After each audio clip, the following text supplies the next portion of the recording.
Hey, what's up everybody? BDF 44 coming at you in another video. Alright, I'm getting out of that room because it is freezing in there. There ain't no other reason, it's just cold. I kid you not. So I wanted to get some sunlight, man. I don't even really need anything at all. I'm not actually going anywhere. Just gonna walk around a little bit, try to get my energy right. Threw some laundry in the dryer just now. And don't want to sit in that freezing room and waiting for it to warm up. It's just not happening, although it's not much warmer out here, to be honest. But yeah, man, it just felt like it. Felt like doing what I had to do as it pertains to warming up outside, and not think too much about problems, anything like that. Just feeling good, actually, man. Feeling really good, to be honest with you. Body feels good, rested up. Chest is not as sore as it's been these last couple of days from the work I've been putting in on it. So hopefully the definition pops up, that kind of thing. But you know, to be honest with you, man, just looking at what's going on in Gaza as usual, it's just the same old same, man. I made so many videos telling y'all about this, trying to make sure that people are aware of what it is I'm seeing. And you know, it's just kind of coming into fruition, the various things that we've been talking about in regards to it. It's coming to fruition. You're seeing how they start to, good morning, attack different things that these people own. You know, they're starting to come around to tell us who owns what, and who to boycott, and what is ultimately the circumstances aside as it pertains to who's over there waiting for them to pay them. And those are the people we need to be doing business with in a different way, and let them understand that we're not going to stand for what it is that they're doing over there. Like, these are the type of things that I knew was coming. And Israel is hurting the foundation from which what they control is standing. It's like, yeah, you might have certain things in place so that people who are in place to hold you accountable aren't going to stop you from doing what you're doing. But after you're done doing what you're doing, you will have ruined your reputation so much to that everybody who was doing business to keep you going after that now no longer wants to do business with you. And that's very unfortunate for the people who are being tortured and displaced and murdered. But it does speak to the back end of this circumstance, having justice on the end of it, to say that Israel gonna go out of business. Eventually, this is what's gonna happen to them. And America's gonna come around to realizing that they're bad for business and probably gonna end up abandoning them. And that's gonna turn into a world war. And it's just a lot of different things that we can clearly see is coming. And I think that's why our country is so aligned. That's why they've justified allowing these people to do what they're doing and continue to send them bombs, because they're trying to keep from having to go to war with one of their most long trusted allies that they probably have other things that they're trying to do with going forward. So if you let them have their little land, wipe out their enemy, or however they see it, you can continue to do business with them and keep these agreements in place, which have other things attached to it. It's like I told y'all, the game of Jenga that's always been in place is so damn sensitive that we all understand is there to a degree, but don't really know too much about as it pertains to regular citizens. But like, you don't have to know too much about it. You just got to know that such a thing exists, to where they're afraid to hold people accountable for stuff that they would give us capital punishment for as private citizens. You get capital punishment for the stuff that they're doing. You know, whatever the highest order, they give you 300 years, they put you in a chair, whatever that is, that's what it is that Israel probably should be faced with. You know, like literally. But because there's these agreements that have other things attached to it, agreements that probably have stuff that has to do with health attached to it, has to do with feeding people, and 400-year plans that probably are beyond my understanding, even if I were to have explained to me, are in the balance. And that's what they're trying to keep from letting fall apart. And so for me, it's like, well, if this is who you need to do business with, who's to say that they're not going to drag you into even more egregious nonsense? This is already egregious enough. The problem is, in my humble opinion, those who are in place to care about whether or not it makes sense for us to be dragged into business with people who are maniacs don't care about anything past what's going on today. And that's what's wrong with the leadership of today. They only care about how they look doing their job to the people that they're worried about impressing, etc. They want to make sure that they're seen the way they want to be seen, but not necessarily what it means for our country and the future leaders who are going to have to undo the nonsense that they do. Instant grits. How are my numbers? How are the characters against, you know, what I'm ultimately against? Gonna look at this situation, all this different type of stuff. How, you know, my enemy and my enemy is my friend. How are we competing with them today and what they got going on today? That type of stuff, man. And I'm telling you, at the end of the day, it's just gonna be a big mess that America's gonna have to figure out how to undo from the stuff that they allowing these people to do. It's just a mess, man. It ain't deeper than that. It's an absolute mess. And so what I'm paying attention to on my phone right now is those who are doing the specific homework of how to more or less boycott Israel and its allies properly. Who's investing in these people? And how can we hold them accountable for putting pressure on Israel to stop doing what it's doing? Corporations, you know what I mean? Some of the corporations that we support every day are firmly invested in Israel. Now, getting invested in Israel, it's not the crime. Staying invested in Israel once you realize what they're doing is the crime. Ain't nobody mad at these companies for signing up with these guys 6 and 7 years ago when we didn't really necessarily know what was going on, although some of y'all know. Some of y'all knew what they were doing for 75 years and didn't care. But we can't discern who that is and who that's not. Yeah, that's the problem. There's a lot of people just going to claim woefully ignorant about what it was going on. I didn't see it, didn't know what's going on. You know, this is what the world was doing. This is what we allowed. But now it's a different story. Now that we know it's a different story, who's backing up? Who's smart enough to say, you know what, I'm out. I'm out on them. They can't keep doing this. Not off of my dime. Who's smart enough to stop and say, yo, this should not be continued? And that's the problem. Because people are so woefully ignorant in a lot of situations as it pertains to this particular entity, they don't know when to stop being. Because the morals were never in place for a lot of them. It's just like, hey, they make money, let's go with them. They'll invest in anything and everything that makes a dollar. And some people just don't care about anything but the numbers itself. Some people were taught to worship luxury over anything that would otherwise harm someone else. It's like, oh, well, as long as they don't hurt my people, we good, because it's an empty world. See, a lot of times, what I'm seeing is people believe that humanity is lost. So what that ends up carrying forward is them engaging in stuff that keeps that, being the case. See, you got to watch out for that type of energy, because it ain't no different than any other evil. People who are losing hope and say humanity is lost, and then what do? Line up with everybody who believes humanity is lost, and what does that keep going? All of this shit. That's how people end up becoming woefully, I guess the word would be ignorant or complicit to the nonsense. Say, well, if you can't beat them, join them. And that's what the devil wants you to think. That's exactly what the enemy wants. You to feel so hopeless and so dejected that you'll just join him in his quest to destroy the world, like, more or less. You know what you mean? It ain't just that you have these passionate plans for destroying things. No, it's just that you lose all hope and then line up with everybody else who lost all hope. And then you look around and everybody's doing what the enemy wants you to do because everybody's hopeless. And that's just the point of it. That's exactly why they're attacking a people that has so much faith. That's why you attack people that have so much faith. Because they are a threat to that, for which I just described. They are the pack of people who won't just lose hope and then just line up with you so that you can have more numbers in doing what it is that you do.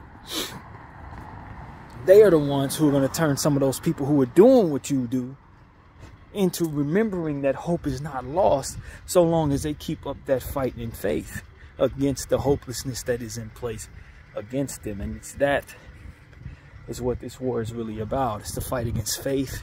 It's the fight against love and innocence and all of those things that ultimately don't cater to the idea that sin and hopelessness is what is to be aligned with. That's what we all need to really, really get. Let that sink into your head. If I can't get you to line up with me and do what it is that I'm doing, then chances are you're going to influence somebody else to leave my plan and leave my pack. And ultimately, if you influence one, you may be able to influence all. Because what I got going on is not at all sustainable. Because if you try to make it add up, it ain't going to make sense. So what I need people to do is not think, but feel hopeless. Like there's no chance anything's ever going to work out. Like going against me is futile because I control everything and have everything under control. This is what the evil needs you to believe in order to sustain you. And it's only true if you align with it. It's only true if you're complicit and agree with it. Otherwise, you become what it is that otherwise deteriorates it by your inner belief, independent of it and all that it does. All of its propaganda, all of the lies that it tells, all of the people they convince that are hopeless, that are ultimately going to be moving in dystopian nonsense that makes it look like everybody's crazy for believing things that are actually true. That is what needs to not be in order for it to continue to move in the math that doesn't work. You need to be so wrapped up in what it provides in sin and in fear and in guilt. You need to be wrapped up in that so tight that nothing can stop you. Because you, along with everybody who's hopeless, guilty and all that like you, can move in a direction that it wants you to go. If you got hope, if you got faith, if you could think for yourself, if you can bring a calculator to its bad math, you influence all of its numbers away from itself. And that, my friends, is the fear it holds. It must control everybody. You see that? It must control everybody, because if it don't have a hold on everything, then everything is at risk. And that's the lack of faith within it. See, there's no God there. Because if it had God, it'd know it wouldn't have to control everything. This is what I tell you about people who believe in God. We don't have to be worried about what's coming about our blind spots. We don't have to be on control of everything, because we know that there's an entity above us that's in control of everything. Well, that entity that goes against that for which we believe doesn't have that from which we serve. So therefore, it has to be on top of everything. Which is why I tell you that the hunger that Israel is engaging in regards to killing people ain't going to stop there. Because they fear that for which is otherwise not controllable. If they can't control it, then they see it as a threat. Good morning, fellas. Good morning. They can see it as a threat. And that, my friends, is why they're going to continue to keep killing babies, keep justifying the murder that they engage in, keep trying to use everybody who's under their thumb as a means of trying to influence people that not have any hope. All of this, because they fear not being in control. They're engaging in true demonic energy. And just like any other demonic energy, it's confused about how and why. And if you bring a calculator to the circumstance, you know what it's going to come up with? Insults. Because it's not going to want to walk away from which it engages in, because then it would have to face what comes with that. It's not because they're not capable of seeing what they're doing is evil. It's because if they have to face it, then they have to face the consequences of being held accountable within the mirror, for which evil cannot sustain. Then it have to break down into all the pain and the guilt from which it's engaged in. Then it has to humble itself before the Lord, for which its entire intentions is to not do. So we'd rather follow anger into oblivion and dystopia into oblivion, rather than to face what it is that is done head on. it'll destroy anybody that speaks truth to it to protect itself from that for which I just described. That's why I was telling people online, if you view what Israel's doing from a spiritual lens, if you look at it through a spiritual lens, it makes a hell of a lot more sense than trying to make sense of it from any other point of view. Because at the end of the day, what it's also all it's trying to do is sustain itself as evil as it's been. It's trying to sustain the evil that it engages in, friend. That's it. And evil trying to sustain itself is going to engage in confusion. And if you try to bring a logic to the circumstance and try to disarm it, it's just going to engage in illogical defensive mechanisms and tactics, insults, lashing out, trying to destroy anything that brings logic to it, all of that. That's all it's going to do. Silencing you, all of that. It's going to do everything it can to keep from having to see itself. Because that's really the worst way forward for something like that. See, anybody that's holding it accountable, they can convince is an enemy. They can convince themselves it's an enemy. But if they have to hold themselves accountable, they can't. They become disarmed from that ability. So they refuse.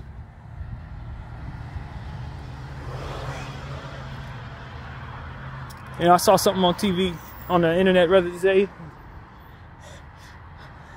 Spoke of a lady who set herself on fire, I believe it was,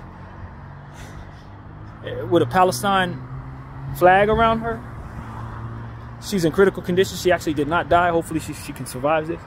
But she set herself on fire like many have in the past to raise awareness for the atrocity this is. I've heard of people doing that in the past. I've even seen footage of people doing that. She did that last night or at some point in the last 24 hours. And the response that Israel came up with in the situation said, one of their officials came out and said something along the lines of, I don't understand where all this hate comes from, weaponizing the world against Israel. Look at what she did. It should be condemned. She set herself on fire in the name of the love for the Palestinian people. And the way he took it, and the way he's representing his people, he's essentially saying that she weaponized herself in hate of Israel. It's like that's how they view every damn thing. It is psychopathic narcissism, friends. That's all that is. Psychopathic narcissism on a massive, massive scale. It ain't deeper than that. Psychopathic narcissism.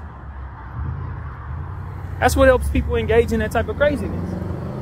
Because you got to be, first of all, a narcissist to think that nothing you do is ever supposed to harm anybody else, and anybody that holds you accountable for harming anybody is ultimately an enemy and a hater of you. When in reality, that is nowhere near the truth. That others have love for others, and you happen to be weaponizing yourself in the name of God knows whatever, yourself, against those people. And so in doing so, of course, you need to be stopped. But the evil within you ain't going to allow you to even see that. In fact, it's going to have you seeing the opposite of that and looking at anybody, no matter what their actions are, as a weapon against you.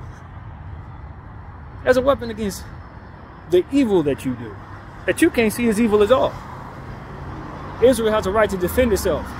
The word defend in this situation means killing innocent people. People who cannot harm them. Why? Because the harm in their mind is the fact that they won't align with the evil that they want them to engage in. They keep believing in God. How offensive. Because they won't line up with me so I can be under control. Or I rather can have them under control. That's essentially what Israel's saying. Like, I need to be able to have these people under control. They need to be engaging in the evil I want them engaging. They need to be doing things the way I want them to do it. They need to be moving out of this land because I need this land. Why? Because I want to do whatever I want to do with it. And they dare strike me for taking it from them? That's what this is all about. Palestine initially fought back, said, no, we ain't going to let that happen. 75 years ago, they've hit them people when they came back, hit some of them, did some terrible things to them. And of course, they didn't see nothing that they did to Palestine. Palestine dare not strike back. What? They're terrorists. We must annihilate all of them. Why? Because they've done this to us. No, but you hit them first. You came over there and took something from me. But I have a right to. Why? Because I have a right to. And that's where the logic breaks down, right? Because clearly I, people of God, need to have a land. So they, not people of God, obviously should adhere to the fact that I'm a person of God, so they need to move out the way and let me have the land because it's given to me by God. And see, that's where the logic, that's where they end up screwing up. Essentially, they believe that they're due something that they're not due, and everything after that, just like I was saying in yesterday's video, comes from that. They make mistakes based on that measure. And they think they're due something they're not due at all. You ain't do that. I said people land. Yeah, but I believe I'm a person of God. Yeah, but that's a lie you tell yourself. You wake up every morning and tell yourself a lie about who you are. That's where that comes from. That's not actually true. And everything you did after that was a mistake or a miscalculation because of it. Like, at some point in time, somebody needs to just let this be the case. Somebody needs to disarm them from this nonsense, man.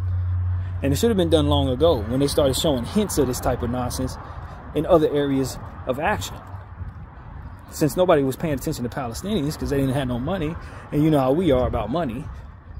If you don't have any of it, you don't hold any value. But there was a deeper understanding to be held.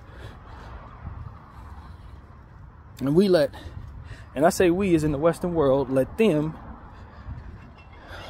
get us so riled up in the fact that they have control over so much that we do. We let them get in such positions to control what we do, the evil and the need to control, put them in position to be exactly where they need to be to hold themselves above the law. And now, with that being the case, guess what we get to do? Be quiet when they do all types of horrible things. That's what that got us. A full-fledged tie behind our back. Can't say nothing, can't do nothing, can't move how we want to move because if we do, everything comes tumbling down. You let them get crazy because you valued money. Initially, while they were doing the evil they were doing, we were engaging in nonsense that would allow for us to devalue people based on how much money they have.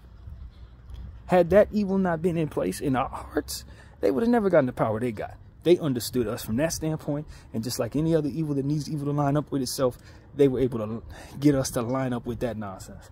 Spiritual lens, just another extension of the devil trying to basically make people line up with him. Using your sins,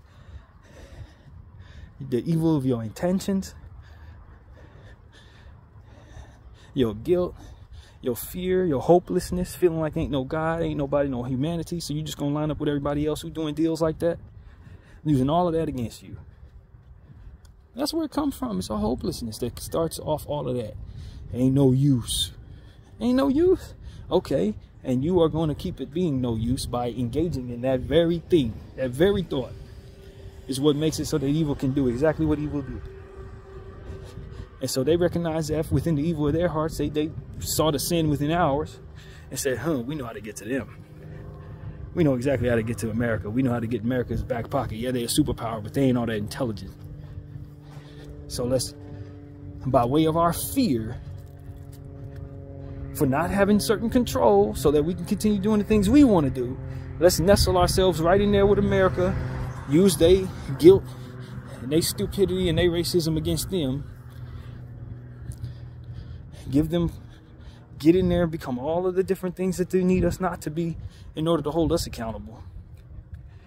And then from within that, we can use what we have in our influence certain things, create culture, use artists and exploit those artists to push our agenda, massage into their minds various different things we need in their little various groups, separate, divide, and conquer, devalue the people of color over there, exalt the people who don't have anything, who happen to be not of color over there, make them feel like they better than them over there. You know, the same old white supremacy nonsense, right? And then from there, we have them by the balls. So if you look around, you look at the history of hip-hop, that's one divide. Get in people, make sure that we give them exactly what we need them to have in order to be exactly who we need them to be. Have them in love with diamonds, invest in the diamonds. And, you know, make sure that they have an understanding that they need to be putting diamonds on their body. And then from there, we'll spend all types of money on stuff that we don't spend nothing in taking from their very own people in Congo. Take the diamonds from their cousins, bring it over here, make them pay 1 trillion times more for it, just like they did with the land. It's the same thing they did to the land that we're standing on right now. Take the land, kill off 1 million people, spend, buy it for $5, sell it for $6 trillion. Like, this is what they've done. And then we value money like it hasn't been stolen. We value money like the people who took it had some type of direct, work upon that money. They didn't. Anybody who's savvy enough to steal money now becomes valuable in this world that we're in. That's the problem with measuring value of money over human beings and lives. And you don't realize that the human beings who have that money were just savvy enough to take it. They weren't actually doing anything to really garner that money. They were faking the numbers. They were doing all types of just cheating, basically. Cheating the game. There wasn't no real discernment of who has what or who can earn what, if not for the presence of cheating. So essentially, it's the best cheaters were the ones who were able to make the most money. How good were you at cheating? Okay, you're great at cheating, cool. That is how you end up being as wealthy as you need to be as valuable as we want you to be. And you weren't any good at cheating. You had value to your heart. You believed that you should do things the right way as it pertains to not taking anything that doesn't belong to you, as it pertains to not putting money over the value of human lives. Oh, in that case, you hold no value, you're poor. Because that's how the system's set up. The more integrity you have, the less you're going to end up getting. So if the money was supposed to go where it actually supposed to go, based on people's ability to create and earn and thus do what it is that they ultimately do from scratch or what have you, then it would be an entirely different scale of who has money and who doesn't. We're valuing people wrong just by way of what it is we're doing. Because essentially, the more money you have, the more important you are, but the money isn't garnered in a fair way. That's why I never bought into it. But that's the essence of evil, man. Evil's always going to cheat. It ain't never going to do nothing on the up and up. And it's always going to try to influence others by way of its own fear, in the name of self-preservation. This is what they do. That's what evil does. Got to self-preserve, got to control everything. Ain't no God outside of itself. So therefore, it has to be on top of every blind spot. It ain't nothing that it can turn to when everything is down. So it's going to be hopeless. And then from there, it's going to try to influence other people to be hopeless out of the fear of that very own thing. It's a cycle. This is a very, very, very basic but intricate cycle. And you can see how it affects everything. And you can see people who engage in that cheating their way to the top or trying their very best to, or being complicit out of the sheer nature of the hopelessness that it believes in, which is an oxymoron when you consider it.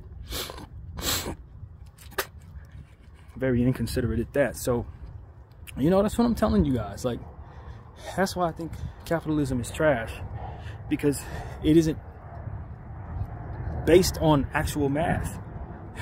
Whoever can cheat the game wins the game. But if you're cheating the game, you're actually playing the game, or you're just cheating. And say the game is a game of cheating, but you, within keeping this foundation of what it is that's around you whole, you have to hold it to a level of integrity that you don't engage in. And that's where everything falls apart. And it's meant to fall apart. Hi. Hello. That's the sad part about it. And we want to teach our kids to do things the right way, but the people who are in control of everything are doing things the wrong way. On purpose. And so how do we maintain anything other than the imminent deterioration of what it is we're doing? It's imminent. Of course it's going to fall apart. There's no other way to go but down. And that's why I keep telling people, don't engage in evil, man. Don't engage in evil. Because it is actually set up for itself to fail. It ain't set up to be sustainable at all. It's set up for itself to fail. The secret to evil is that it hates itself. That's the secret. That's what it's been able to cover the eyes of everybody who engages in it. That it doesn't actually want itself to succeed. And so when you engage in that nonsense, and whatever division or form of it you do, you need to understand that that for which you are engaging in is meant for you to fail. There's an expiration date on any bit of success that comes from it, man. And something that, if seen in the light, will ultimately deteriorate its reputation. That is why you don't engage in it. That's why you don't confuse it with something that should be done. A lot of people engage in that stuff out of sadness, out of fear, out of hurt, out of hopelessness. And that is what is needed for it to sustain hopelessness. And that is why it's a war on faith. Because faith doesn't harbor hopelessness. It harbors an independent strength within itself to not be swayed by it. That's the point. I can stand firm believing in something without anything needing to be done. And that, my friend, is something that evil can never win in. It can't win that way. It needs you to need it. It's dependent on you, and it's hopeful you'll be dependent on it. And so this is what I'm telling you. That's what Israel is engaging in right now. That's exactly what they're engaging in right now. There's some very, very, very messed up version of that. Good morning. Good morning. Good morning. Hello. Hello.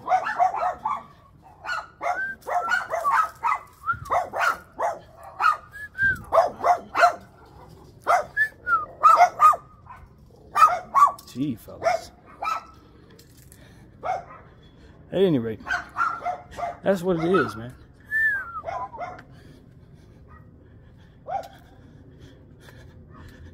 It just needs you to believe in it so that it can sustain the evil that it does and continue to influence others to do evil as well. So if you hold that faith, if you harbor that for which is faith in you deeply, you are a threat, not only to its sustainability, but to its overall life. Because the fear within itself in regards to you is not that you are going to just influence others, but that you are going to destroy it. And that's why they must kill babies. That's why they must annihilate every damn Palestinian, regardless of where or what their heart has in them or none of that, because they look at any living Palestinian. Faith is going to tumble forward to them being killed and destroyed. And of course, within that fear comes the lie of projection to say, you are what I am. So you can see all the stuff that they're engaging in, everything they're engaging in, is exactly what they think is coming their way if they don't do everything they're doing. See how crazy that is? That's what it is. They got to do all of the evil in their heart to keep all of the evil that they think is coming from coming their way. The problem is, it is not coming. Good morning. Good morning. Hey, buddy. And it absolutely must, in its mind, keep this going. Because if it does not, then it feels it will deteriorate right on the spot. Or slowly, or whatever type of horror it thinks of. That's exactly what it thinks is going to happen to it. So I'm telling y'all, man, don't be confused about what you're looking at there. Don't think for 1 second that what they're doing is sustainable, or that they're not engaging in ultimate fear as they do what they do. It's fear, man. It's driven by fear and hopelessness that would drive them into spaces where they would believe their own lies, and then from there try to get others to believe them too. And if you don't believe those lies, then you're an automatic threat to its sustainability to survive. And with that comes a need to protect itself against you. And then from there comes the creativity of its own evils being projected onto you and thus being feared in that same breath. Look at it through a spiritual lens. It makes all the sense in the world. It's exactly what Israel's doing. They're engaging in direct demonic energy, direct devilish energy. They report directly to the enemy, directly, whether they know it or not. But see, the thing about people who report to the enemy is that they're spiritually bankrupt, so they don't actually think he's there. In a lot of cases, they don't think he's there. It's not like they're sitting up there praying to something and then they come up with, no, this is how he works naturally through them. They think they're doing this on their own. They're not. They work for something. They stand with something that's meant to fall, essentially. And that's why the energy they're engaging in is going to weaponize the world against them. And they know it, but they don't know why they shouldn't want it. Because they're too busy worried about what's coming from good that's supposed to hurt them. But it ain't going to hurt them, it's going to convert them to good. And they're afraid of that. And that's the problem. They fear good. If you were to apply the torture that they fear to them, it probably wouldn't hurt them as much as you saying God bless you to them and proceeding to show them an example for why what they do shouldn't be done. See, they think they fear the things that they project forward. They're going to be terrorists toward us. No, you would love that energy because that's the energy you engage in. It would match your energy. It'll justify everything that you're doing. No, you fear being forgiven. That's what Israel really fears. If you want to know the truth. Actual forgiveness. Not being allowed to do it out of fear for them doing it. Not what comes with not having to be held accountable. Because that's not the problem. It's that their energy will be matched with opposite energy. BDF 44, I thank y'all for watching.